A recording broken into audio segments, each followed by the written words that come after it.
Hello everybody and welcome back to Magic the Gathering Arena with me, Dark Mazda, for Dark Mazda Series Gaming.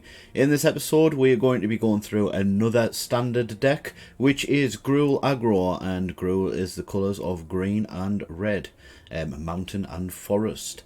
And at the moment the meta seems quite aggro-y, and a lot of decks are just straight in, straight out. Hit ya and then they're gone. So yeah, here is another take on the Mono Red deck, which has a couple of the same cards in it but with some added green. And obviously we're going to go through the whole deck list now, and we're going to just explain what the cards do. Obviously a lot of them are self-explanatory, and those of you who have been around a while will understand what they do anyway. So anyway, let's start off. We've got Kumonor faces Kakazan. Obviously this is a saga, stage 1. Kumonor faces Kakazan, deals 1 damage to each opponent and each planeswalker they control.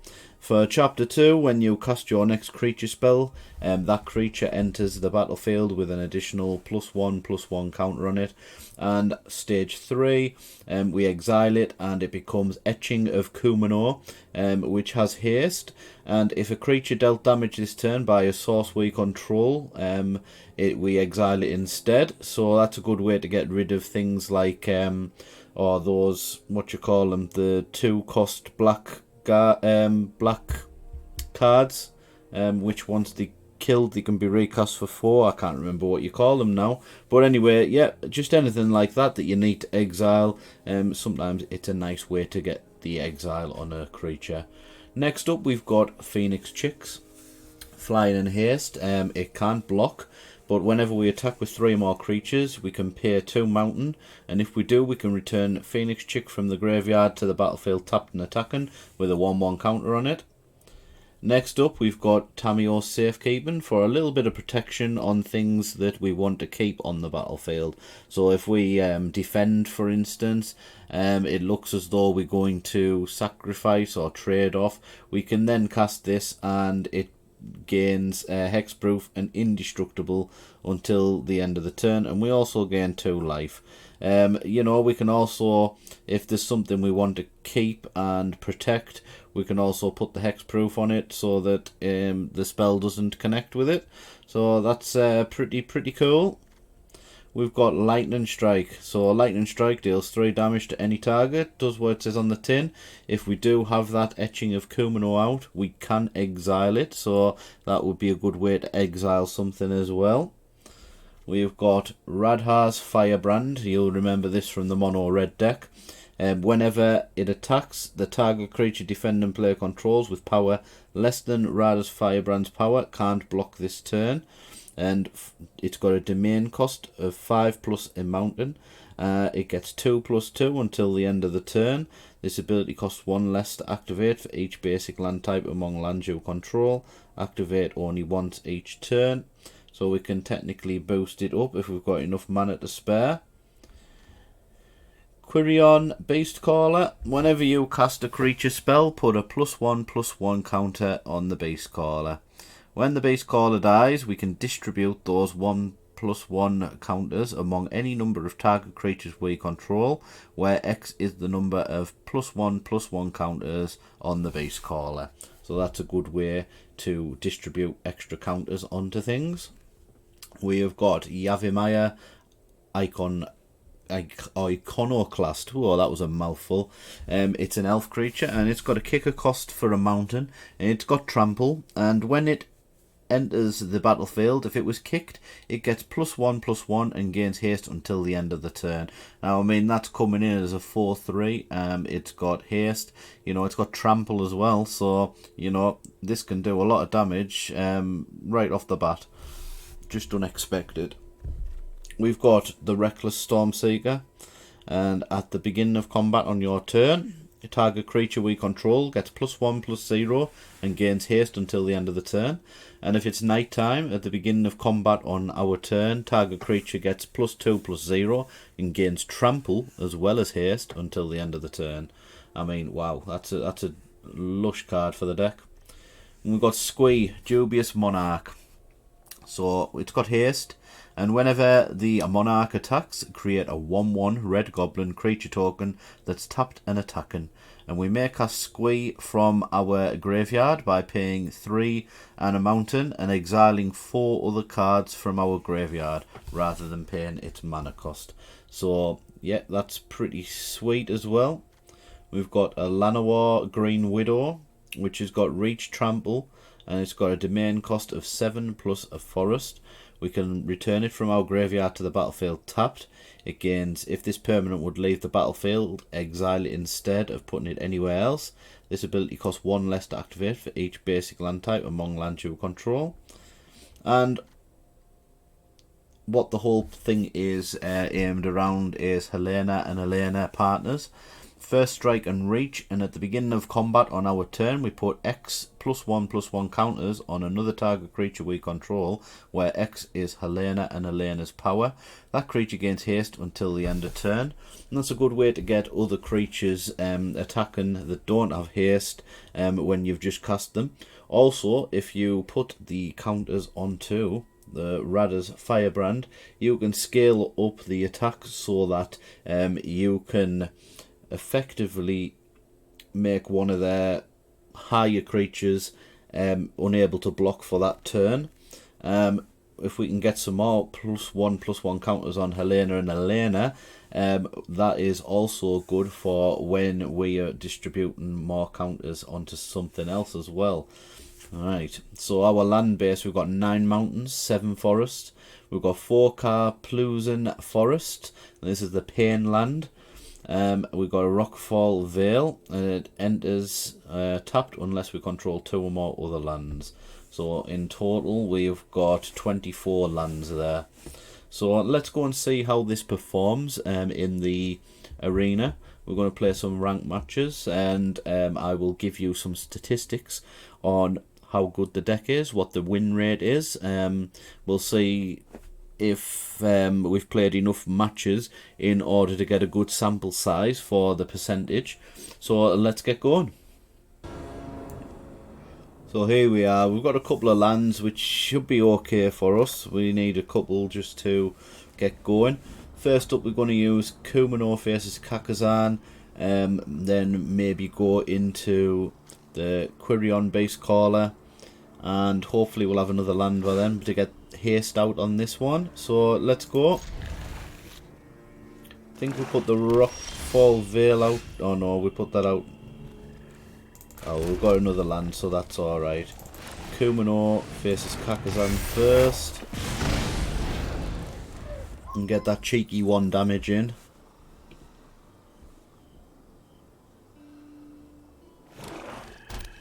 Looks like we're playing mono black control, like everybody else is. So what was next? We're going to go for the Quirion.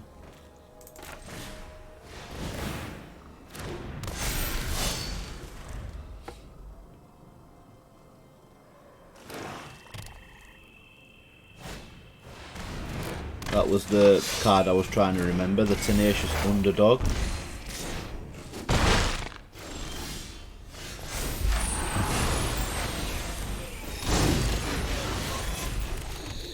Right, we're going to go for this, and we're going to use the kicking cost as well.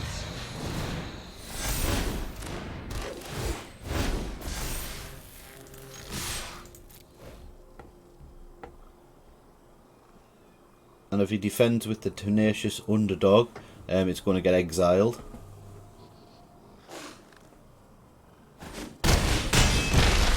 That's 10 damage straight off the bat. I think if we use the Yamimaya Ironclast next turn, I think we win, depending on what they get out.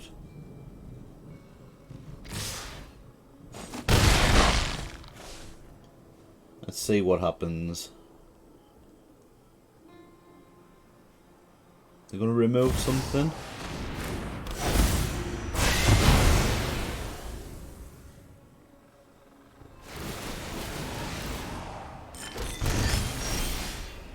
Right, so what are we going to do now then? we can. We'll get Helena and Elena out. And we can put more counters on this. Hit for 7. And then I'm guessing it's this here. And hopefully that's game. If they remove Helena and Elena, it doesn't matter so much.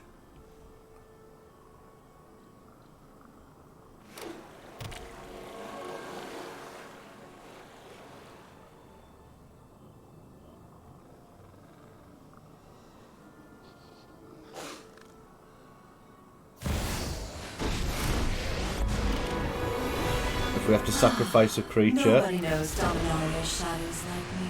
we're sacrificing... Haven't you ever heard of personal space? Now if we sacrifice this...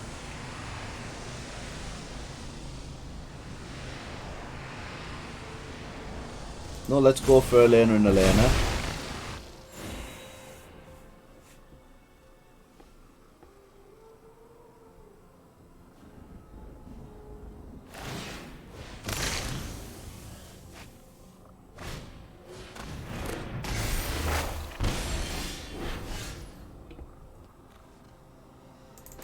I may have made the wrong decision, but not to worry.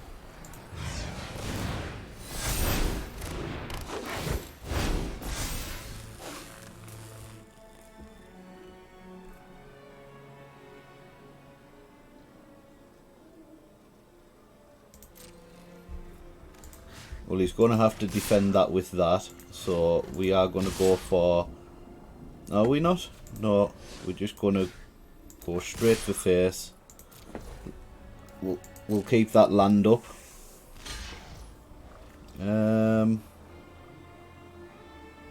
Right, next turn he's gonna...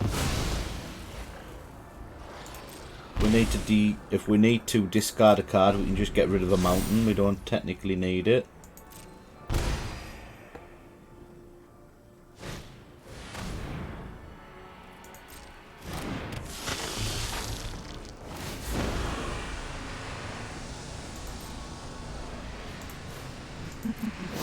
We all have things we'd rather forget.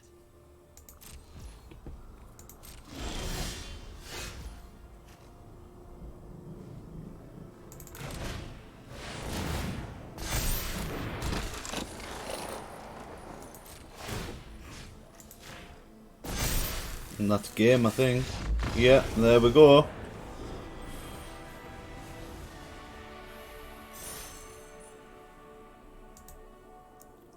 Now, I've just got to say that Liliana is probably the best card in the whole set.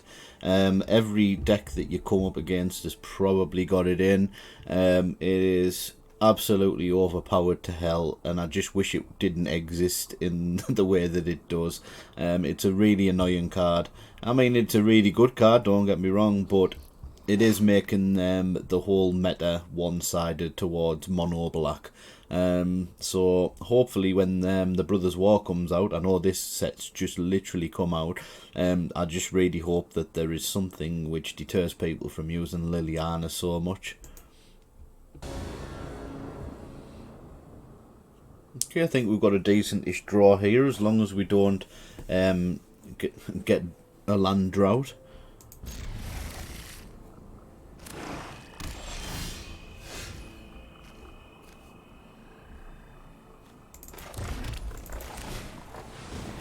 Looks like we're up against mono black again.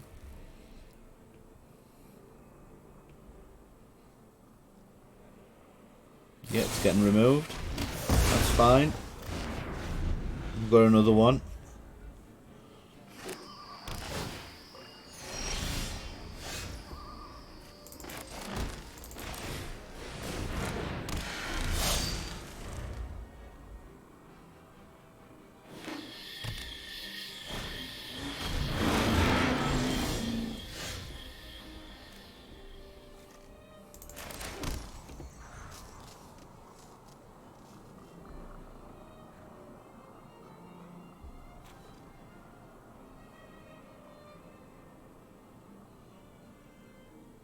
We'll get that next turn. What do we want in? I think we'll go for this.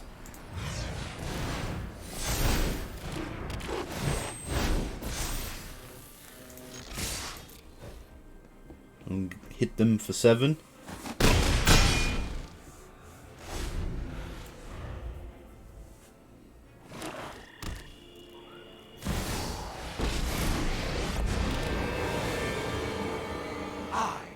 Vengeance, black and righteous. You deal with this annoyance.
Dire times call for dire tactics.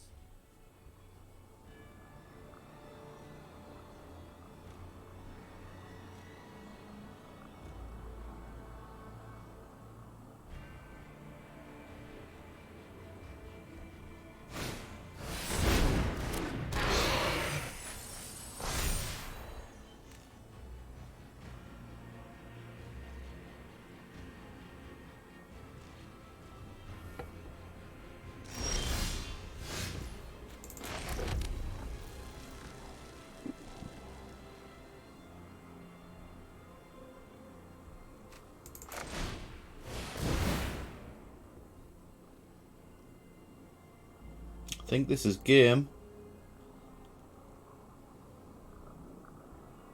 Unless he's got removal.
Nothing on Innistrad is free.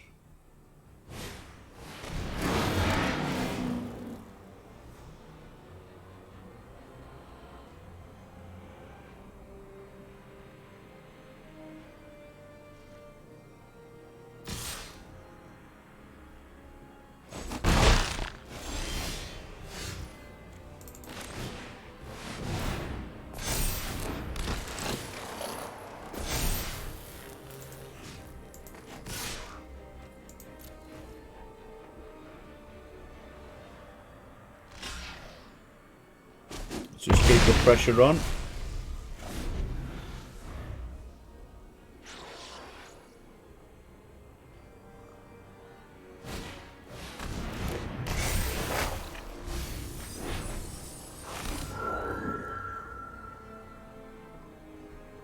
This has got trample, so this is going to be a surprise got ya in a second.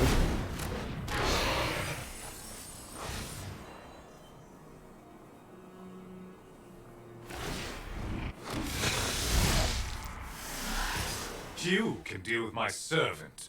I'm busy. Not just let him take the damage.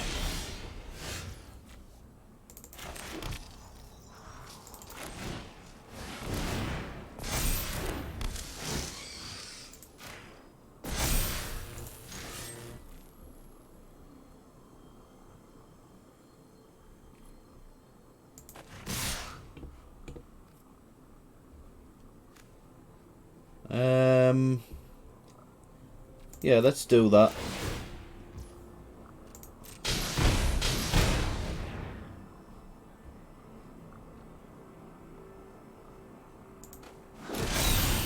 There we go. Let's see if that makes any difference.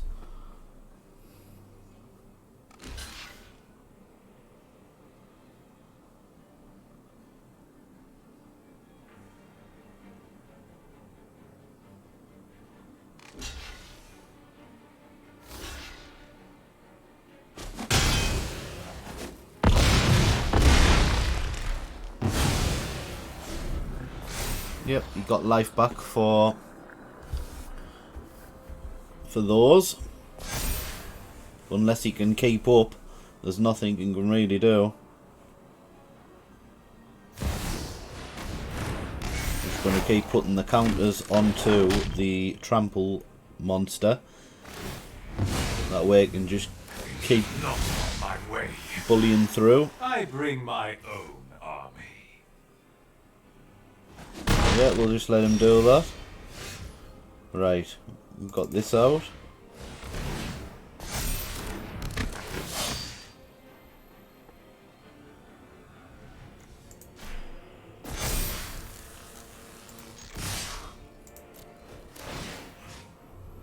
Which one don't we want to defend? That one.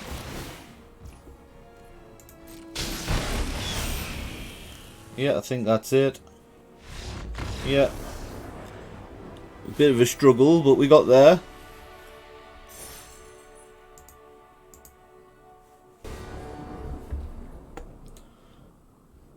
There we go, we've got a decent-ish hand here as well. I think we're going to start with this Pain Land. Unfortunately, we're taking 1 damage.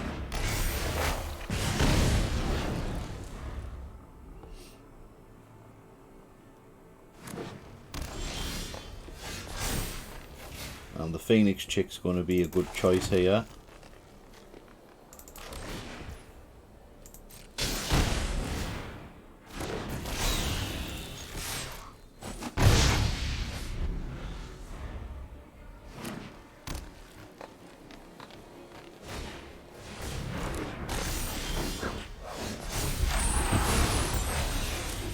We want a lightning strike.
Next turn we kick this and we get it up to 4-3. We'd probably be 5-4 when it's on stage 2 of the Kakazan.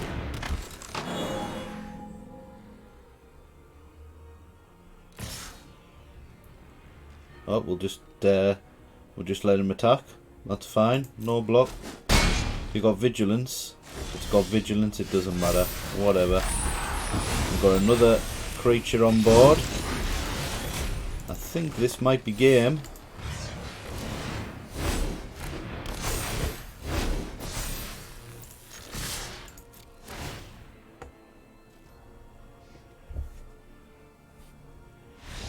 Yep, that's game.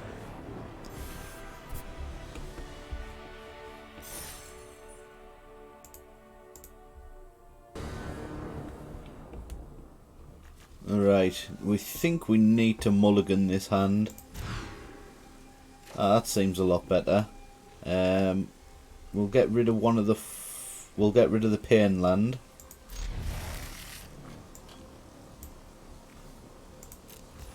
So first up, Kumonor faces Kakazan. I recommend keeping hands that have got this or the Phoenix in it. Next up is the Kyrian base caller. And then we can kick the Yavimaya Iconoclast the next turn. We've got a squee as well. We could do a squee really. A squee would be good as well. But I think we're going for this first. What we're going to do is we're going to manually tap because it was wanting to do this one first. And then we kick it like that.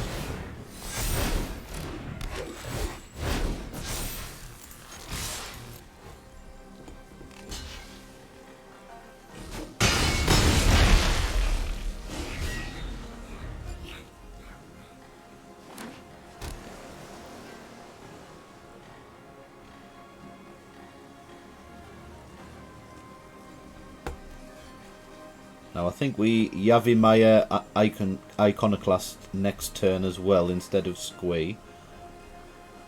3 damage versus 4 damage.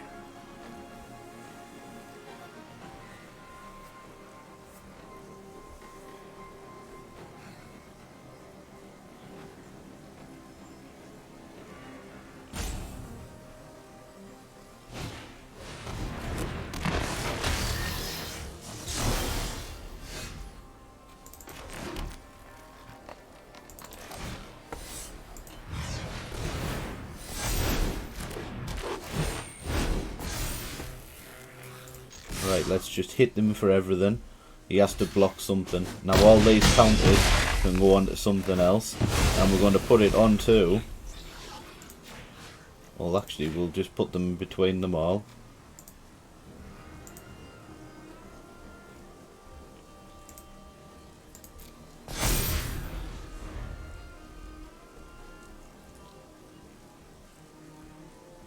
So what's he going to do?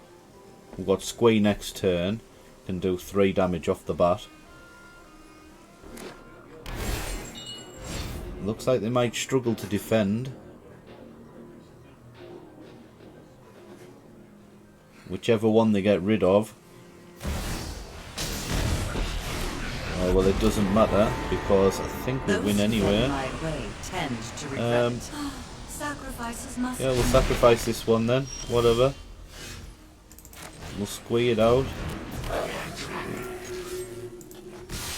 I think that's game. Might as well get Liliana for good measure. And that's that. Another game.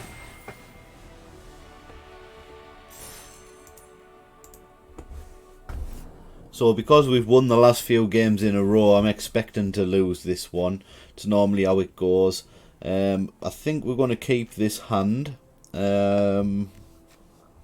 We've got some removal. We've got Rada's Firebrand. Yeah, we'll keep this one.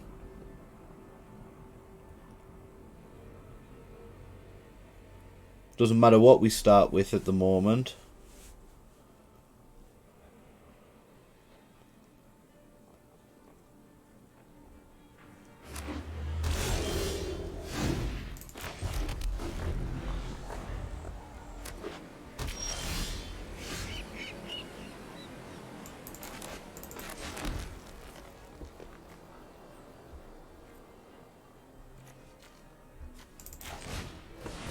Go on, we'll chance it. We'll put him out.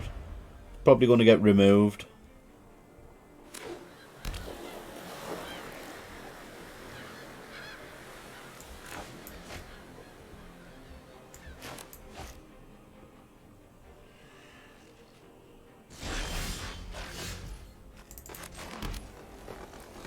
We'll try Squee.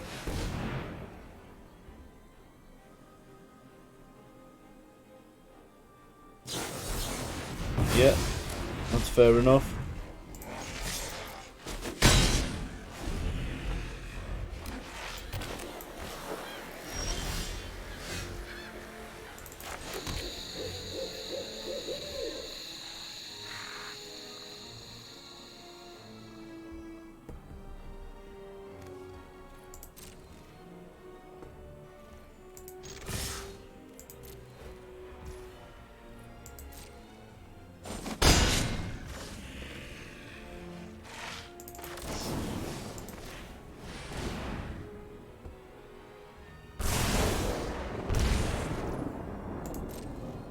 And then the turn, we'll keep one back just in case they put a creature out. Right.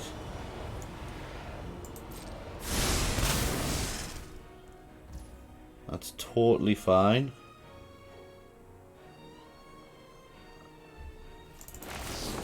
We're just going to hit them again.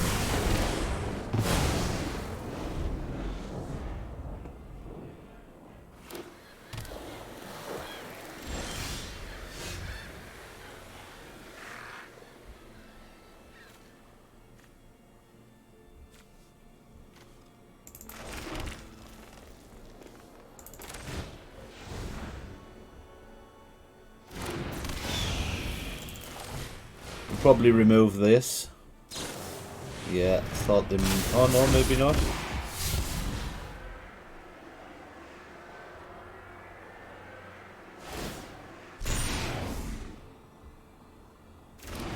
Right, fair enough.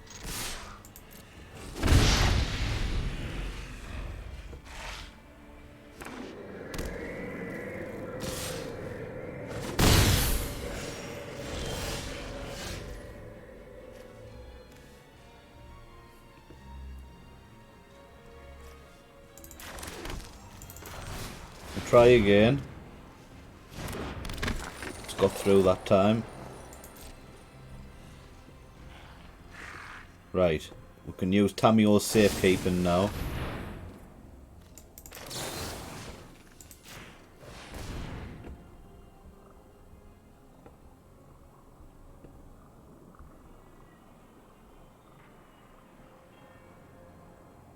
Do you have a counter for the counter?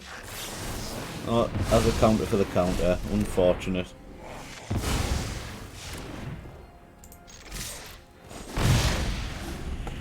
Need to get rid of this interceptor though. It just keeps getting life back. This could do the trick.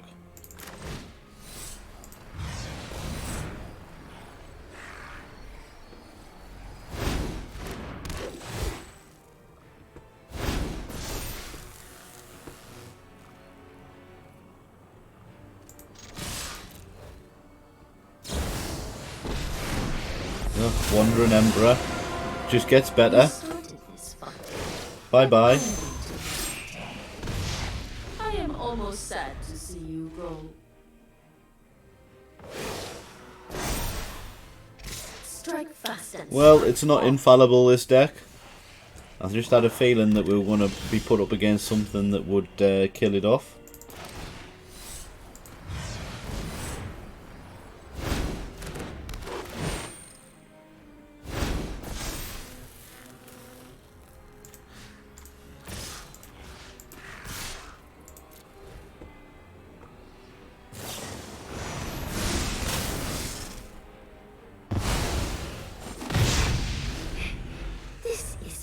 To go how you think. We'll say a good game and then we'll call it at that. Well done to our opponent, Nightmare.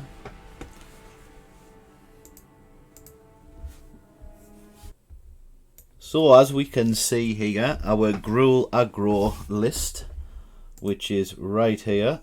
Wait, let's have a look.